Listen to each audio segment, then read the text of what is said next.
right, Awesemo, here we go. MLB Live Before Lock Part 2. You're going to get NBA Live Before Lock Part 2 coming up at 6 o'clock, going over the two-game slate for NBA. We're going to hit on the 4 o'clock games here. I know we just got done doing a show for those, but we have some starting lineups. We've got some more news, some scratches, some weather delays, and then we're going to talk about the 4/5 game slate that starts at 7:15. It's Fox Fox Saturday baseball. So they have the 37:15 games. Of course, we got weather issues all over the place, plus weather issues from yesterday, creating three different double headers today. Gun, it's like a Rubik's Cube of scheduling. What do you? How are you doing? How are you staying sane in these troubling times? These last 3 days have been really, really like the worst in terms of trying to control the uncontrollables in MLB with the weather. And I just hope like some of the NBA hangover cats aren't getting the worst taste in their mouth, because this happens from time to time, but we'll have those dog days of summers where it's a little bit more steady. But yeah, the weather the last 3 days has just been nuts, and it creates chaos, even more so, in the last two seasons with the 7-inning doubleheaders and sites leaving one game on, one game off, the Ohtani pitcher batter scandal. It's been a wild couple of days, but hopefully it'll settle out over the weekend or over the Monday next weekend. It just becomes an absolute debacle. But we're going to get through it. We'll get through all this for you guys. Of course, we're just going to jump right in here. We'll take the time where we need to take the time, and we'll speed up where we do need to speed up here. Do want to give a shout out to one Chris Spags. Took down just over 50K yesterday. Had a three-way tie with another Awesemo member, taking down the $20 contest over there on Draftkings for NBA. Nice work for him. That's a nice feather in his cap. That's a good one. I think my biggest actual tournament win is only somewhere around, I've had a few between the $5,000 and $10,000. And by a few, I mean pretty much can count them on two hands, barely. There's 6 or 7 of them that'll fit that criteria. So I don't play in those nosebleed states, but hat tip to him there. But after us, you're going to get Live Before Lock with Terry and Eton. So they'll be taking you down for that one. Gundacker, what's your biggest victory?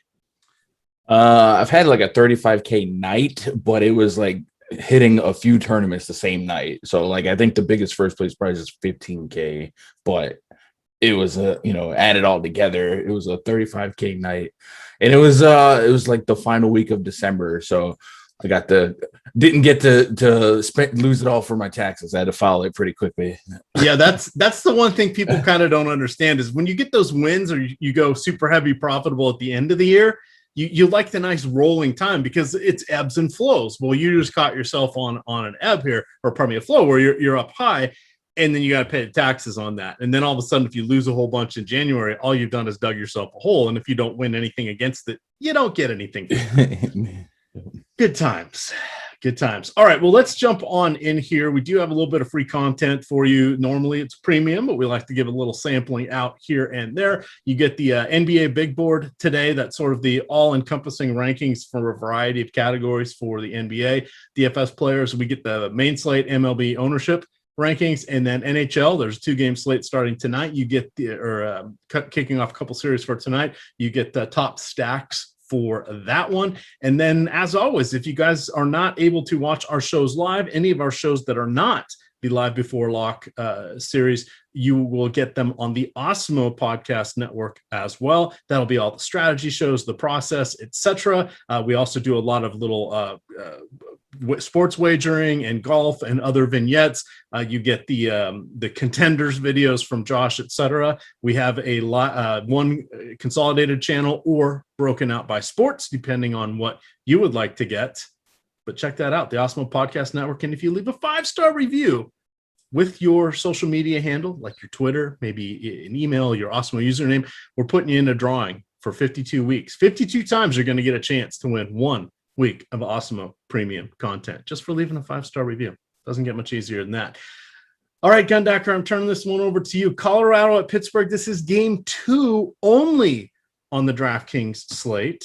We have Austin Gomber going into Pittsburgh, taking on Mitch Keller. 4 implied run total for Pittsburgh, 3.6 coming back at Mitch Keller. I'm actually liking Austin Gomber in this one. Feel he might be able to go a little longer. While not a strikeout artiste, does have some strikeout upside in this one. Take her away. Yeah, so one of the things about Austin Gomber I like to do is check out his road splits versus home splits. We tend to do that with all the Rockies pitchers. On the road this season, 25% overall K rate with a 3.58 xFIP. So it lines up pretty well against a really weak Pirates team. They have a 127 team ISO against lefties this year with a near 24% K rate and just a 212 batting average. So at 7K on DraftKings, definitely a chance for 15 plus fantasy points if you're looking for that floor 2x. And another thing we like on these 7-game slates is sometimes you can steal a complete game if they do end up going that full 7 innings. So I do like the viability in Austin Gomber here. Maybe don't expect a strikeout per inning, but it's not impossible for him to walk away with 6 innings, 6-7 strikeouts. If he got into that back of the order, we're looking at Gregory Polanco striking out 36% against lefties in the last 2 seasons. Will Craig is at 38.5%. You've seen the Will Craig play. Ben Gamble 31%. Of course, he got that pitcher spot. So I like Austin Gomber. Mitch Keller's on the other side here. He's going to have a high SIERA, high xFIP. Rockies are really, really bad on the road, really bad in general. But Mitch Keller's weaknesses are against lefties. 316 average allowed this season to lefties. High walk rate and a 31% line drive rate. So you might get away with like a Ryan McMahon, Raimel Tapia type of cap. But overall, 7 inning, 2 poor offenses. You're probably not going to attack the bats too heavily here. But I do think Gomber is very viable. All right, let's continue on to the next one. Now we're rounding back with everybody. We have the Alex Cobb led Los Angeles Angels of Anaheim going into Oakland, taking on the Athletics. Just a 3.6 implied run total here for the Angels. Of course, they are without Mike Trout. We do know that Shohei Ohtani is going to be batting second, but the lineup generally falls apart after him and Anthony Rendon. They have Justin Upton leading off. Over under on seasons in the league for Justin Upton. I'm going to put the number at 12.5. I do know the answer. I mean, I would guess over 15 years. Major League Baseball. I thought you were asking how many seasons he has left. Let's say half, maybe 1.5. His brother disappeared without a trace, right? Like they were both vibing, and then one day Boss Jr. was no longer. That would be BJ Upton. Completely disappeared. All right, but we've got Frankie Montas here. I really do like the Athletics coming into this one. I think that they are a little bit overlooked.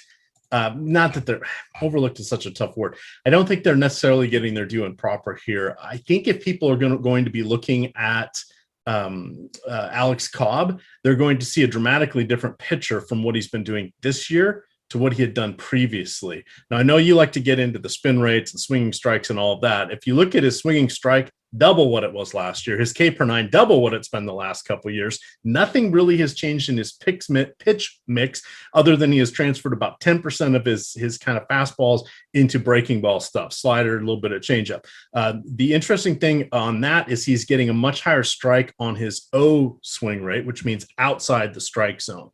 I think he's not really changing his pitch mix that much. I think he's tweaking his sequencing more. I didn't have a lot of time to dig into it. It is just a 6-game sample size, but I expect the hitters are going to figure this out because he has always been a low strikeout, high home run type hitter or type pitcher, and he's gotten a lot of trouble throughout the years with hitters. I don't think he's reinvented himself or found a new magic pitch. I think he just has a wrinkle that's going to get solved relatively quickly. What do you think about this game? Yeah, I think sample size will definitely answer that. I've seen this in the past, especially guys with like Jay Happ, who early on, it was a couple seasons back, early on, he was holding like 11, 12% swing and strike rate. And that just wasn't what we've known from him. Alex Cobb has the same thing. With that said, if we trust the process, the SIERA xFIP is all really pristine. And I've gotten myself into a jam a couple times trying to go after this because on paper, the swing strike rate, the SIERA xFIP is amazing. And it looks like he's been pretty unlucky. But yeah, the hard contact to righties is still just about where it was last year. The line drive rate is the same against righties last year. So you do think that he'll look closer to, yesteryear than what the advanced metrics say so far, and that can happen. With that said, it is a pitcher-friendly park. It is a lineup that has some strikeouts in it and maybe does get bailed out by this park on some long fly balls. So I think both pitchers are viable. The Angels offense is really top heavy. Ohtani, Walsh are the two guys I'm most scared of for Frankie Montas, and then like Rendon and Upton can still chip in a chair, but it drops off a cliff real fast.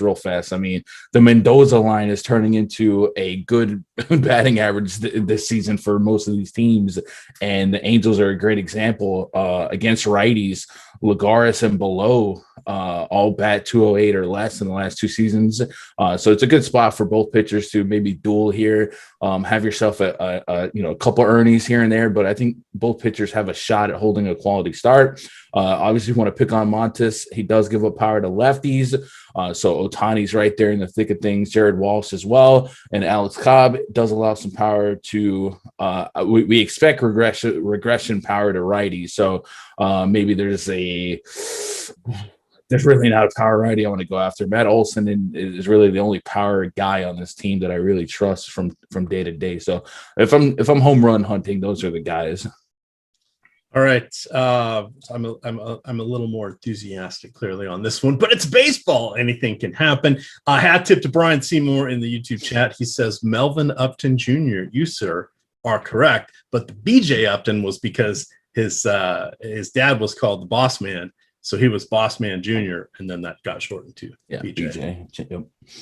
Fun little story. Moving along here, we do not yet have the Houston Astros lineup. I suspect they're trying to determine if Yordan Alvarez is going to make the lineup. My guess is probably not. They're going against Yu Darvish. Yu Darvish is here's an interesting one.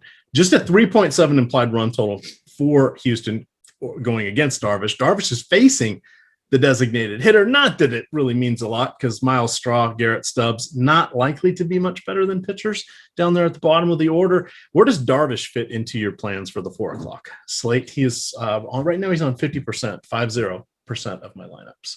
I don't think I'm original by doing that.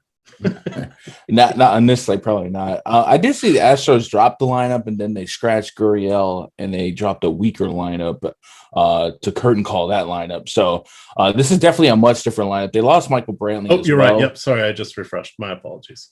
Official now.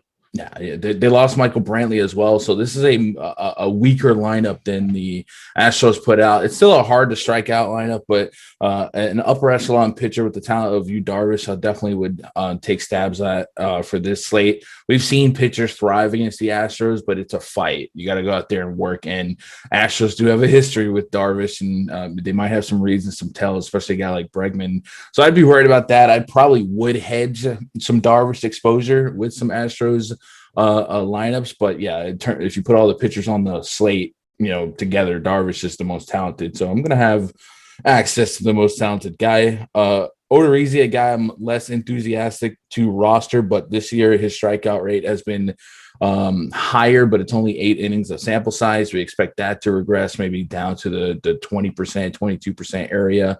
And we know historically he's been a fly ball pitcher with some hard contact problems. So Manny Machado, Cronenworth, Fernando Tatis, all guys I would be targeting heavily. And even Tommy Pham, I think he got one yesterday, and he also has some stolen base potential. So I don't mind 1 through 4 of the Padres. Maybe slip in a Hosmer or Myers, and then the Astros. Yeah, I'm going to have more Darvish than Astros bats because of the circumstances, but I probably wouldn't.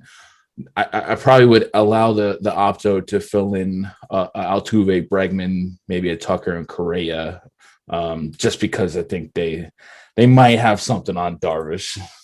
That's actually a really good point. And actually the Darvish numbers go all the way back to when he was with Texas, even like 5-6 years ago. I remember there was a couple times when I was hosting a show. I believe it was with one Warren Kasoy. You guys may know him as Bills fan 777. He's still floating around out there in the DFS world. He had just I think it was his second year with us. So he had just finished his first year of college or university, as they call that up in Canada. And we had like back-to-back games or 2 games in 3 weeks where Darvish was going against that watered down tanking Houston lineup. He was like a -300, a -320 money line, and they kicked his ass twice. I went back one time and looked at the game logs. They weren't as horrid as I remember, but it was like 6 earned runs in 3 innings or something like that. And considering this was back in the day when we were earmarking big chunks of salary to pitching and expecting a phenomenal outing, did not get it. That was a wild one. Learned a lot about leverage in that spot there, Gundacker. Now it's all math.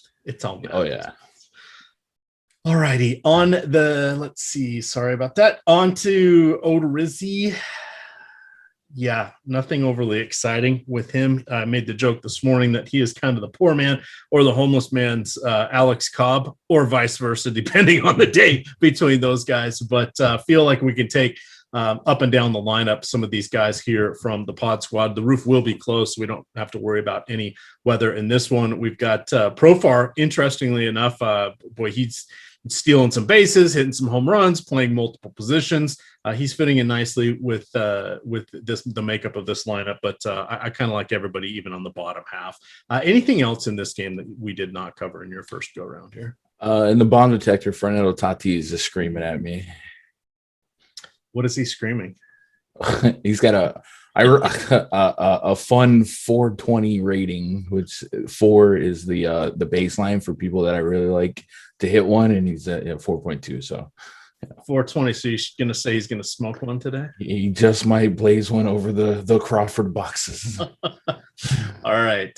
Next game got a little bit of drizzle. They played through it last night. It was more than just a little bit of drizzle. We're looking at game time temperatures here in Boston in the low 40s. There's going to be not a breeze, but an actual wind coming in from center field between 12 and 16 miles an hour. This one just looks mostly miserable. I don't hate the pitchers. You've got Trevor Rogers taking on Boston. Boston just a 4.3 implied run total. A lot of that has to do with the weather conditions. They still have a reasonably good lineup, but this lineup is the boom or bust lineup. They got Bobby Dahlbeck, Hunter Renfroe in there. Those guys, when they connect, the ball goes far. Otherwise, they're a wind machine, but they're coming right into that wind coming in from center field. On the other side, you have Nate Eovaldi. So I hope Steve Leibowitz is watching, because I think I've pronounced Eovaldi correctly. It's kind of like a Valdi. It's not Eovaldi, which I always thought it was. And I went back and listened to the last time he started to the announcers, and it's not even like Eovaldi. It's more like a Eovaldi. So I just wanted to point that out. He always mentions it in chat. I'm trying to get better on this one. What do you like from this game, Gun? Fenway Park special. Yeah, I mean, you gamble on the Red Sox offense per usual. This is a lineup that can hit a lot of pitchers and hit lefties. You're definitely putting yourself against the elements. I'd keep an eye on the rain. In a neutral situation with at least the wind blowing in, I definitely think Trevor Rogers is really, really talented. He's holding just about 30% K rate to both sides of the plate. Swing and strike rate almost at 15%. The Sierra and xFIP 3.46, 3.32. So he has potential to go off, and I think this is you called it boom or bust. Like, this is an extreme example. Yesterday, the question was asked is, would I stack Tigers against Garrett Cole in case Garrett Cole flop? And I was like, nah, because if Garrett Cole flops, it's not really a bad game or a great game for the other team. He just didn't get offense. He doesn't. With Trevor Rogers, this is kind of one of those spots I would have both sides of the spectrum, because I think Trevor Rogers, when he's on, could have 25 plus fantasy point upside at under 9K, maybe even knock on a door on a 30, but 25 on an afternoon slate might be enough for me to be invested. And then, like I said, the Red Sox bats could just tee off. JD Martinez, Xander Bogaerts, Renfroe and Dahlbeck still have power, especially against lefties. So there's definitely plenty of ranges of outcomes to explore between Rogers and the Red Sox offense. I'm not that excited to play Eovaldi. Eovaldi. Eovaldi. Okay. No E. No E. No E like no EMac. That's not the guy that gets mad if you say results orientated, is it? Yeah, I'm not that excited for Nathan, but I could probably justify it pretty easily. But yeah, I'd be very worried about the rain. All right. Any free tools for the night slate? You get the MLB ownership rankings. That's not the ownership projections, but it's the rankings. So basically, it tells you who high to low where they are. It's actually useful. It's part of our Express package. The Express package is broken down to just $3.95 per week. It gives you more or less a fighting chance to come on home, jump in, make a few quick lineups. You get some. It's mostly everything ranked. So you get the top stacks, just their ranking. You get the top, who's most popular, just their ranking. So the key thing to understand in baseball is basically the main pitchers are going to be somewhere between 30 and 50%.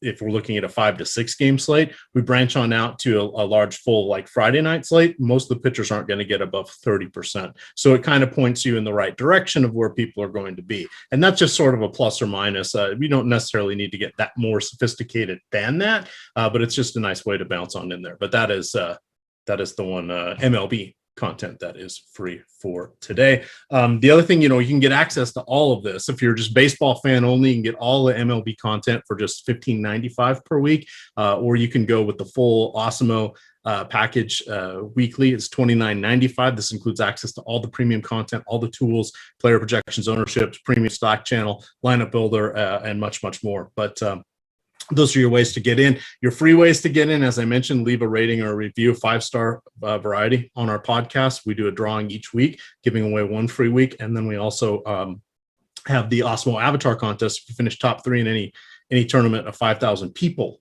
or more, 5,000 entries or more, not dollar amount, just entries, you get 30 free days of Awesemo premium content. So there's a few ways to jump on in there. All right, moving right along here. Let's see. I think that's enough for the Boston game. It's cold. You can pick your spots with a little bit of the offense. I kind of like pitchers on both sides. I want to turn this next one over to you. You are wearing your Yankees cap there, your Yankees toque, if you will. Davy Garcia going against Detroit, 4 implied run total there for Detroit. Spencer Turnbull coming off 2 games removed now from his no-hitter. This is wrapping up our 4 o'clock slate. Is it? Am I reading this in the correct orders? It is wrapping up the 4 o'clock slate because the Toronto at Cleveland game postponed, not for rain, but for high winds. Yeah. Davy Garcia to recalibrate there for you. Yeah, Davy Garcia, Spencer Turnbull. So Davy Garcia, Yankees are in a weird spot right now where they need to fill a lot of holes. They lost Corey Kluber. That end of the pitching rotation was already questionable. David Garcia is a guy that they've called up in the past. One of the higher prospects when it comes to pitching. We've seen him in the big leagues. He kind of came in and had to do a whole lot last year, especially right before the playoffs. Last year had an 11% swing and strike rate with a SIERA and xFIP, just a dip over 4.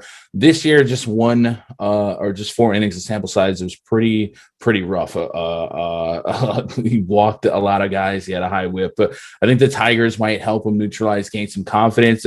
6,800, I'd be looking to knock on the door at 20. I think it's a viable range of outcomes against the Tigers. The Yankees are also struggling in the outfield. They lost Aaron Hicks for the season. Luke Voigt just went on the IL with a oblique, and Giancarlo Stanton came back for 1 game. He's already not in the lineup after a golden sombrero yesterday. So this is not your usual Yankees lineup. And I don't think it's an impossible task for Turnbull to be a solid fantasy play today. I wouldn't hold my breath for the win, but his numbers against righties are pretty strong, and just a heavy ground ball pitcher to both sides of the plate anyway. I definitely think he could hold the Yankees down long enough, strong enough at 7-8 to be a solid fantasy play. So I'm actually not that in love with either offense. I could play both pitchers and just kind of cherry pick the power bats. Odor had 3 or 4 hits yesterday. Aaron Judge got on base a couple times with a line scraper double, but that was about all. Yankees had a very weird 10th inning where Judge scored on a pass ball. There was no actual skill involved. It was that man on second rule. And then the Yankees brought in Justin Wilson, which is our worst reliever arm. got into a full count against Robbie Grossman for the game, and Grossman sent a 2-run shot over the wall to walk it off. So Yankees are on a dry spell here after losing a series to the Blue Jays and then losing game 1 against the Tigers, and it's very injury riddled. Is it time to panic yet if you're a fan? It's not time to panic, but we would like to see a move be made, but not an aggressive one. And it's hard to shop the market right now because only teams that are truly dead will be selling, like the Diamondbacks or something like that. So it's a very, very limited market. So I think Cashman's trying to limp towards the trade deadline as best he can. Maybe play 500 baseball till you get there. All right. You heard it here first from a true diehard, the one and only Gundacker. Let's see. If you were going in the weather game, would you go with Starling Marte batting second against Givaldi, or would you go Corey Dickerson batting fifth? For this matchup, I think the split favors Dickerson. Givaldi will allow some power to righties, but with that wind blowing in, it's very hard to expect some power. So I guess Marte would give you some stolen base potential. So I guess Marte for floor, Dickerson for ceiling. Let's move on to our evening slate here. Let me make sure I've got everything up. I was trying to get a little cute with my, it didn't copy over. What did I do here, Eric?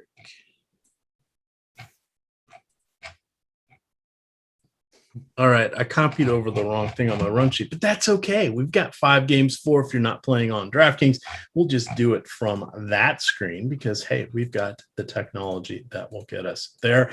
The first game we have is Milwaukee at Washington. This is game 2 of the doubleheader. I want to note that game is going to be 7 innings.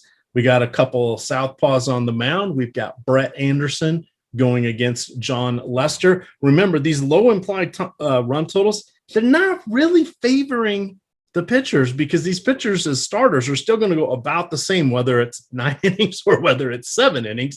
Neither one of these guys, I think, is at risk of lucking into a complete game, which you would get the points for on DraftKings. But just remember that when you start to get stars in your eyes for those low implied run totals, one little trick, if you're ever wondering what an implied run total is against your particular pitcher, you can look at the 5-inning run lines. And that's something you can see on a lot of sports wagering sites. Those would be the runs that your pitcher's most likely to give up. The rest would probably mathematically come against the bullpen. Now that's all probabilities, and they're on a variety of spectrums there for how that'll work. But just remember, this is not like they're getting any lower of a total than they would normally. I don't really do cartwheels for either of these pitchers. It's kind of going to be a little mix and match for me. I'm not going to say no, because if I say no to these two, I'm down to just 8 and I got to play 2 of them on DraftKings, but I'm not really excited for them. I respect the pitchers enough that I really don't want to attack them either. We don't know who the lineup's going to be here. We probably should by 7:15 when this one rolls around for first pitch. Does anything stand out on either side for you? Even if this was a full game, I still wouldn't be doing cartwheels for this team. Too many lefties for my liking in the Milwaukee lineup these days. Yeah, I mean, Avisail Garcia, Lorenzo Cain, the perennial lefty matchers. Low Cain might even mess around and lead off for the Brewers in this one. Sometimes you see him lead off against lefties. So be those guys, and then against Brett Anderson. So these are 2 contact lefties at best. So they do offer some power potential as well. We've seen Brett Anderson, ironically, have a real big home run problem to lefties so far, but also gives up power to righties just the same. So I would be invested in the Nats. I don't want to get too crazy on a 7-game slate, but I think I also think like maybe the last at bat might be a little, I don't want to say overrated, but overvalued, because if you hit a bomb, you hit a bomb, right? And that's probably enough to get you in the dance. And then going against, a guy like Lester, who may have some stolen base potential, and then Brett Anderson, no strikeout potential. If Nats get on base, Trey Turner, Soto, all with power and stolen base potential. I do think those guys are still very, very valuable. So I would probably still be stacking Nationals today. I'm with you on Brewers. Just don't make me warm and fuzzy. I'll have some cherry picking bats for power, but I can get behind a Nat stack. if the weather holds up, and knowing Washington, you will, and said some less than flattering things about them on the earlier show today. So. Yeah. Well, let's just not get into that. We just don't, in the DFS world, we don't necessarily think favorably of how the Nationals handle their weather situations. They will use it to their advantage. Let's see. Now, rejoining everybody, it's our 4-game slate here. We have a fun one with San Francisco going into Los Angeles to take on the Dodgers. We're going to have an 8 to 12 mile an hour wind blowing out to center field in Chavez Ravine today. We also have temperatures in the low 70s. This is going to be a 4 o'clock local start. That's something that you want to keep in mind. The day games, Dodger Stadium leans a little bit more hitting friendly than it does with their 7 o'clock local time starts, when the air tends to get a little bit cooler.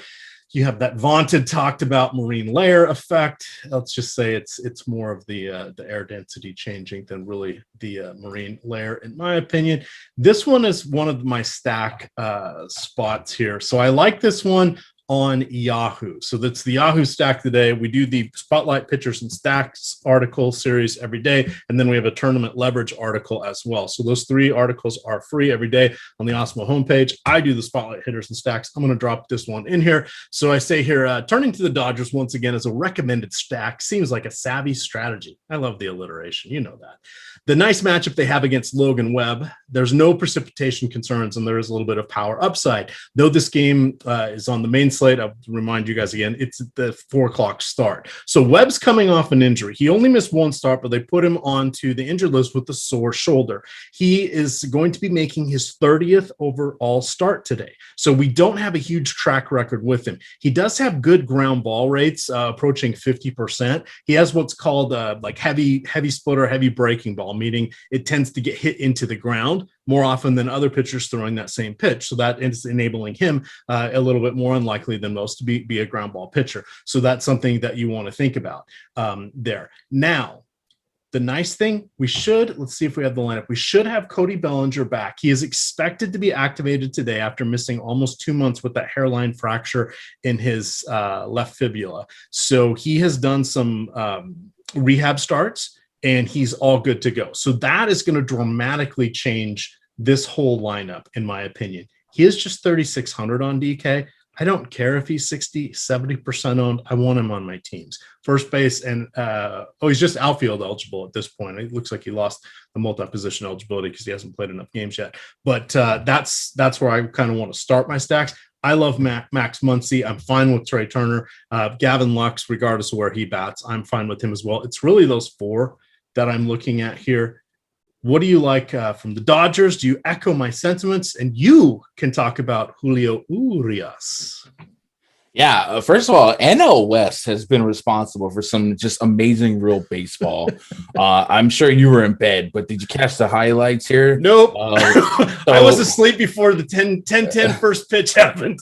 So this game went into the 10th inning, and the reason it went into extras is because Mike Tauchman, who the Giants traded with the Yankees a couple weeks back, Tauchman robbed a walk-off Albert Pujols homer, and it went to extras, and the Giants win. A lot of people don't realize this. The Giants could win this division. And right now, they are 1.5 games back from first, and they're tied with the Dodgers right now. So these games mean double. So this is important real baseball, and I think back to the Padres and Dodgers series. Just watching it was very electric, and I'm getting that same vibe here. So NL West really fun. Cody Bellinger back in the lineup, severely underpriced. I thought yesterday was a good warning to the sites because there was some thought that Bellinger could be back yesterday, but he saved it for today. But the prices did not adjust, and we all should know Cody Bellinger, when healthy, is an NL MVP candidate, and he's at 3,500, 3,600. So it's just highly disrespectful. So there's really not a reason for him to be one of your higher owned players. At some point, he might reach 40, 50+% ownership, like you said. And then that would be the all or nothing thought process for me. In baseball, mathematically long term, the math says fade 50+% hitters, but it's just the heart wants what the heart wants when it comes to a price tag like that for Belly. Mookie Betts probably going to take the game off after going 0 for yesterday. Gavin Lux might lead off. I got him projected. Is that why they have? It just feels like they're not putting him out there every single day anymore against righties, even dating back to last year. Yeah, I think feels weird for your 2018 AL MVP to being platoon style. Reminds me of when Alexander Ovechkin was kind of made the designated left winger like 3 coaches ago. I think that was Adam Oates or whatever. Yeah, horrible idea. But he's one of the best players in the league. He should be out there every day. Sorry, I just had to get that off my chest. Nah, I mean the load management craze is taken over, and I guess a team like the Dodgers, they got an embarrassment of riches. Yep. It's just you can do it. Why not? But yeah, Dodger stack is going to profile extremely well. The Fanduel pricing is ridiculously low. And I think DraftKings, on a 4-game slate, 5-game slate, depending on which site you're playing, the Dodgers have a very high probability of putting up a football score here. Logan Webb may be a little bit underrated as a pitcher, but just 44 innings of sample size, a 3.51 Sierra, 309 xFIP, 11% swing and strike rate. But you mentioned he could eat a lot of upside with his ground ball rate, 58.7% ground ball rate so far this season. So might disappoint the Dodgers bats early on. Not somebody I'm going to get behind with confidence for pitching, but on the slate, I might have to throw him in the mix. And then Julio Urias, 10K on DraftKings, 11.5 on FanDuel. That's usually when you're that price on this slate, you need to be the highest scorer without a doubt. I do think that the Giants are one of my Cinderella teams against lefties. They have some fun names: Austin Slater, Posey, Evan Longoria, all guys that can be a nuisance to lefties. And in this projected lineup, outside of Brandon Crawford in the pitcher spot, everyone's been batting 270 plus against lefties in the last 2 seasons. So definitely not a cakewalk for Urias. And I will have some some Giants exposures. And like you said, an earlier start time here, just a plus for the bats. And these are inspired bats. I mean, these Giants hitters are playing with a purpose. They really think they can win this division. So should be a fun game to watch. I'll have a little bit of everything. Like, give me a little bit of everything on the menu here. A little of the pitchers, a lot of the offenses, and I'm just gonna sit back and enjoy this game.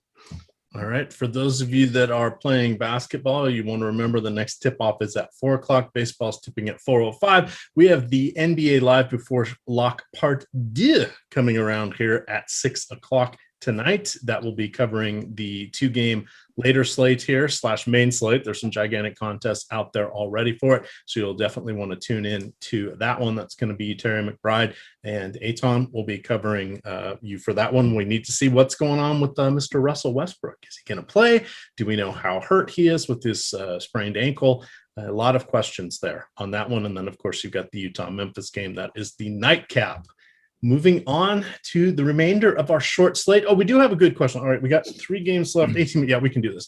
So this was directed to you. Larry C says, Gun, on a night slate, would you go with a 4-man stack instead of a 5-man stack because the slate is so small? Now, for those of you, you formulate your answer. I sort of have mine. So you can dance on both sides of this. The reason, for those of you wondering at home, if you go with the 4-man stack, basically what you're doing is potentially getting some more differentiation. If you really want to play it out, instead of going 4-4, you'd go 4-3 or 4-2. That's going to let you get some different one-offs.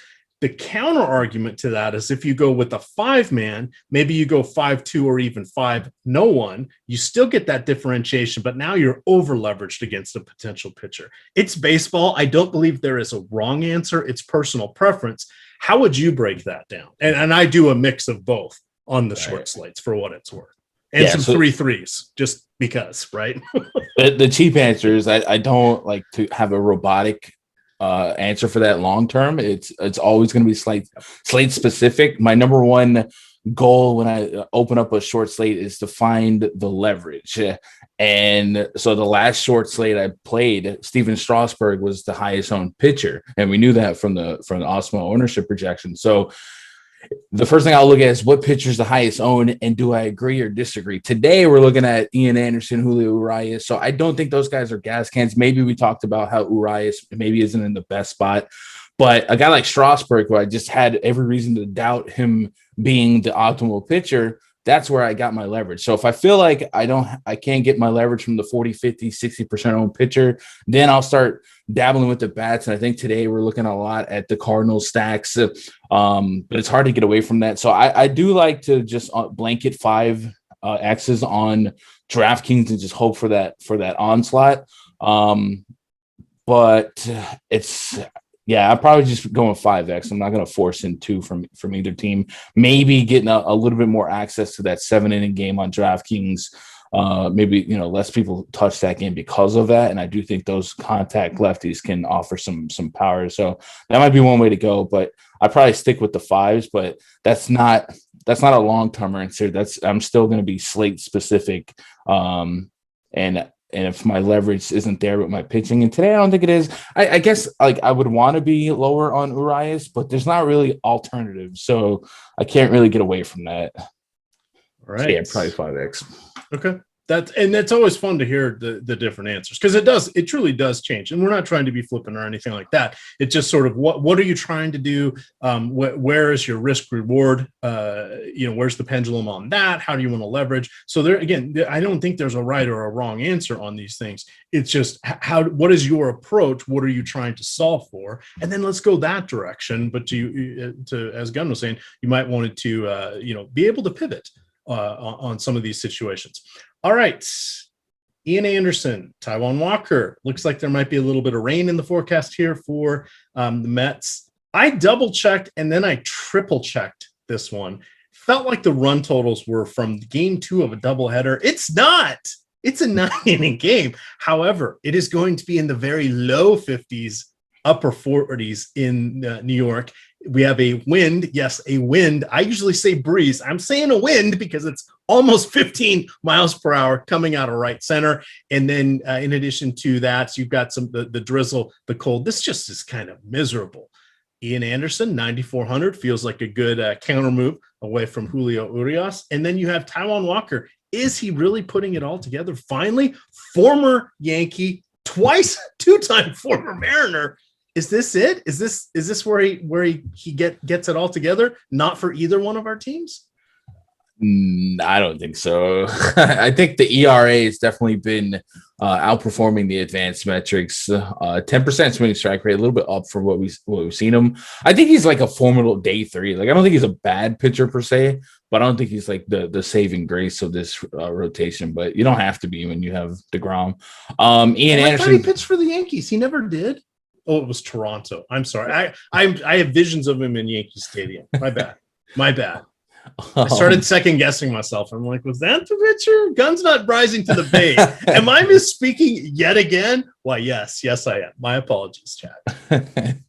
Ian Anderson definitely sticking out as a top 2 sought after pitcher for me. If we get clearance on this rain, all these weather men seem to suggest that this game should play. Might get a little wet, but it looks like the rain's going to stay south. Again, I'm not a weatherman, so kind of keep your ear to the ground on that one. But if it does play, we get the green light.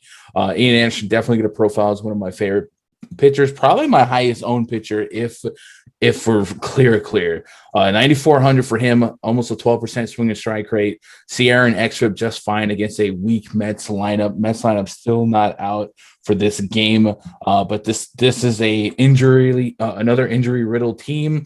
You look at this projected lineup; they're not with Conforto, not with McNeil, no Peter Alonso. Like this is a spring training lineup from week 3. Like this is rough. So I definitely will be behind Ian Anderson. I'm kind of in agreement with the run total. The Braves seem like a interesting thought because of this run total. They've only got like a 5% ownership share. The weather's against them. But I do think Taijuan Walker's beatable. And I also just think the Braves are kind of too talented to on this sort of a slate to not consider for a little bit of leverage opportunity. I mean, 1 through 4 for the Braves are easily rosterable in my opinion. And then William Contreras has shown some power of 500 plus slugging against righties since he's been up. So I definitely think the Braves are a lineup I don't want 0 of. And if I only have to get to like 8% to be over the field, I'll do it. 62 and 6K for Acuna and Freeman on DraftKings is definitely hard to justify, but we're looking for a little bit of ways to get different. Like I said, if we were going to eat this Cardinals chalk, then maybe some of these 6K bats like a Soto, a Turner, Acuna, Freeman might be the expensive guys that people stay away from because of the elements. And maybe that's how you differentiate your lineup if you didn't want to get too crazy at pitcher. So I'm going to not give up on the Braves offense. I'm going to have Ian Anderson. Walker's a curious click just because of that run total to fire back at the Braves. Wind blowing in. Walker has been at a 43% ground ball rate against righties so far with just a 161 average and a 0.35 home run per 9. The walk rate's probably a little bit higher than you would want it, but I definitely think I wouldn't think you're crazy to roster Walker considering the total and the wind blowing in. I don't have the warm and fuzzies right now, but I think at the end of the day on a 4-gamer, 5-gamer, he'll probably be in the pool, but I have a low cap on him. All right, continuing on, we're going to get to a couple more offensive environments here. We've got nearly 100-degree game here in Arizona, but it's a dry heat. Chase Field roof is scheduled to be open. Tomorrow afternoon, it will be closed when it is beastly hot, because, again, that's in the afternoon. This is an early evening game there. It'll be 7 o'clock local time. We have Adam Wainwright. Did the regression monster catch up to him? Was it father time? I don't know, but he struggled a little bit in his last couple outings. On the other side, you have Seth Frankoff. Frankoff, we've talked about before. He is 33, I think, 33, 32 years old. So he has had quite the winding path to get to the majors. He pitched for 4 seasons for the University of North Carolina, Wilmington. He's 32. Tonight marks his 6th major league appearance. He has spent 6 seasons in winter ball between Venezuela and the Dominican Republic, 2 years in the KBO pitching for the Doosan Bears, including their 2019 championship, and 13 different stops in minor league cities. Pretty crazy. He allows heavy power, does not strike out a lot. And this is just, I don't even want to say he's an innings eater at this point. He is going to go out, take some abuse over under 3.1 innings today. That's pretty close to the number. You're not feeling great about saying under or over. Yeah, no, that's rough. I definitely, I'm not expecting him to stick around for long. It's a mess. So, offensive environment here. What do you think about Adam Wainwright as an option? Because, again, we really only have 10 to choose from. Make that 9. I'm not counting Frankoff.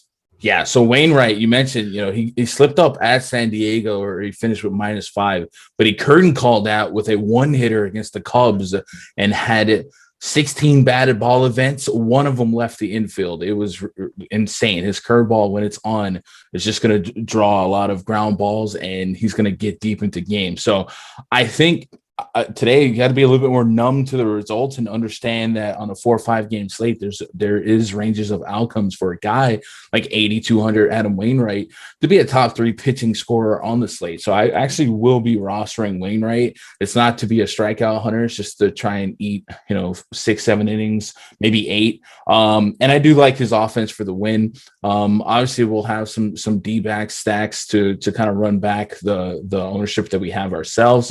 Looking at our ownership projections at Awesemo, Wainwright's sitting at a 7.5% ownership. So I feel like on this slate, I probably want to be a little bit at maybe closer to a quarter. So if I can over 2x the field with 25%, I feel like that's a good spot that I feel confident in. And I might even get a little bit higher based on my Urias versus that lefty hitting Giants team as we get closer to lock. So I'll have some Wainwright, definitely loading up on the Cardinals bats. Everyone's in play. Neither of these lineups are confirmed yet to marry ourselves to guys, but man, these are bats in a great spot. So give me all the Cardinals I can handle.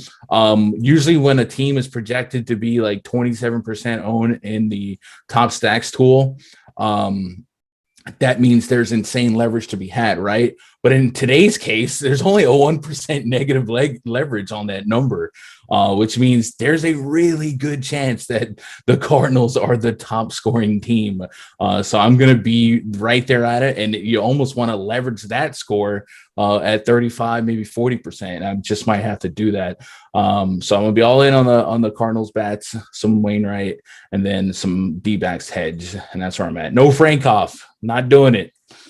Yeah, that's definitely a fool's errand going down that path. All righty, that is going to take us to game number last. It is the Mariners. Had to get on over here. We do have the two game late slate for the 10 o'clock games, but the Mariners, obviously on our 4/5 game main slate starting at 7 o'clock, we're going to get Michael Foltynewicz. I didn't write him up today. I promised I was going to write him up every time he took the mound in the Spotlight Hitters and Stacks article, but I gave him the day off. We still want to target against him. 4.4 implied run total for the Mariners.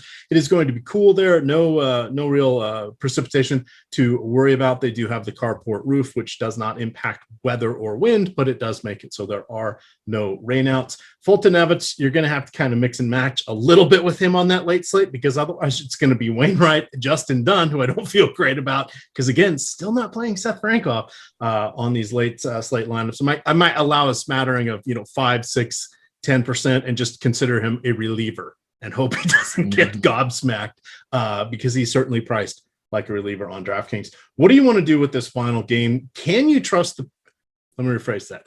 Can you go to Michael Foltynewicz? Trust went out the window, especially after the Braves dropped him after one start last year when he gave up 3 home runs in a couple innings. What do we do? We're running out of pitching options here. No stone unturned here as we wrap up. Yeah, because the Mariners are the Mariners, and this lineup, a projected lineup, has a lot of strikeout potential, and we know that they can struggle hitting at times. At 5.6, I'd probably allow some Folty into the mix, and I would probably consider anything above 10 DKP a win, and just kind of build from there. Last game against Seattle, he dropped 12. Last game against Houston, he went 7 innings for just 16.8. So even that wasn't a crazy score for 7 innings. So it's really, I mean, that's the yuck bucket. If you're going to play a 5.6K pitcher on a 4 gamer, 5 gamer, just taper expectations. Don't need him to get 30. Don't freak out if he has corners on in the second. Definitely not somebody I'm going to have mind, but I'll probably max him in the pool 8 to 10%. Whatever happens. Running bats at him is definitely something I want to do, especially with a power lefty. Jared Kelenic has been pretty quiet lately, but Foltynewicz does have a home run problem to left-handed hitters, and it's been that way since the beginning of time. Since 2019, we've seen an over 1.8 home run per night. So very good chance that Jared Kelenic finally gets his second one. I don't think we got a second one yet. He's 2,400 on Fanduel. I think that's a really cheap price considering his upside going forward. I do think, he's getting that call-up slump, but a chip and a chair on power against a 13% K rate. I like him quite a bit. JP Crawford also a sneaky bet, and Kyle Seager I think you can look at for some one-off power against Folty. Justin Dunn, probably not gonna 7K. If he was a little cheaper, I might try and justify it against the Rangers. Not like the Rangers are world shakers themselves, but Dunn allows a lot of power to lefties himself. Maybe get into like a Calhoun or Joey Gallo, somebody like that. I definitely have a Adolis Garcia infatuation lately.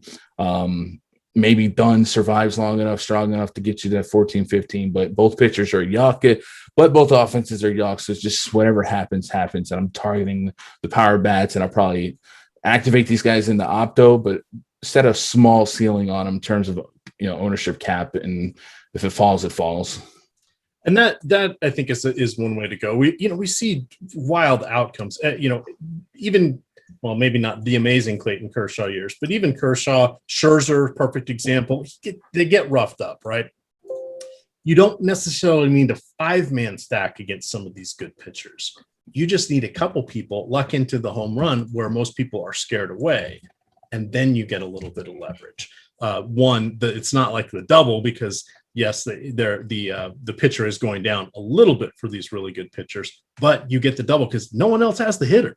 Whereas so it's magnified. So that's the multiplier that we like to look for. Any other thoughts you have as we head on into the 4:05 slate as well as the 7 o'clock slate, other than stay dry, gamers? Yeah, I just keep an eye on the weather, even if it looks good now, 5 hours out, 4 hours out, anything can change. So keep an ear to the ground. Like we said, Nationals have a knack for changing their mind. And you never know what's going to happen in that Mets game. But right now it's looking pretty decent. But any weather system around the ocean can get a little unpredictable. All right. For the 100 or so of you here who are here, we do appreciate it. Hit that like button, subscribe, do all the good stuff. Again, we do have the Awesemo Hall of Fame. All you got to do is download the Awesemo avatar. You can get that at awesemo.com/avatar. Place in top 3 of any contest with 5,000 people or more, 5,000 entries or more. Doesn't have to be a dollar amount. Can be the nickel, can be the $100.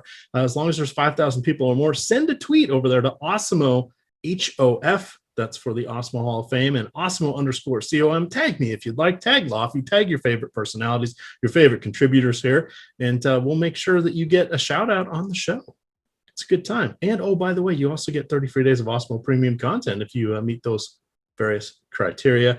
Hat tip to one Chris Spags, who took down that 50K last night. That was pretty cool. We again have the show at 6 o'clock tonight, breaking down that final NBA slate. We run this back all over again tomorrow. Slight scheduling change. MLB Live Before Lock's going at 10. That'll be myself and Max. We're going to go a little bit earlier because it's a 1 o'clock start for NBA tomorrow. So we're going to run 2 straight hours. So the NBA strategy show is actually going to turn into the NBA Deeper Dive. That'll be with Josh and Rinpack. So same characters talking about the basketball. It'll just be at a little bit different time. And then you're going to roll on into Aton along with Eric Lindquist, who will be breaking down everything as we get into 1 o'clock. There is a NASCAR night race. So at 6 o'clock, remember, we have the holiday Monday, 6 o'clock, we're going to have the NASCAR Live Before Lock show. That is going to be Alex Baker, Awesemo himself, hosting that one with Phil. And then finally, you get to another round of NBA Live Before Lock at 6 o'clock. That'll be with Eton and Terry. And then we're back at it Monday. Monday is a holiday. Got some front-loaded MLB. You'll want to check that out. With that, you can follow us at Awesemo_COM. You can follow Gundacker at Gundacker on the Twitter machine, and I am at EMac DFS. Hat tip to Tyler, the producer, best in the biz. Good luck, gamers.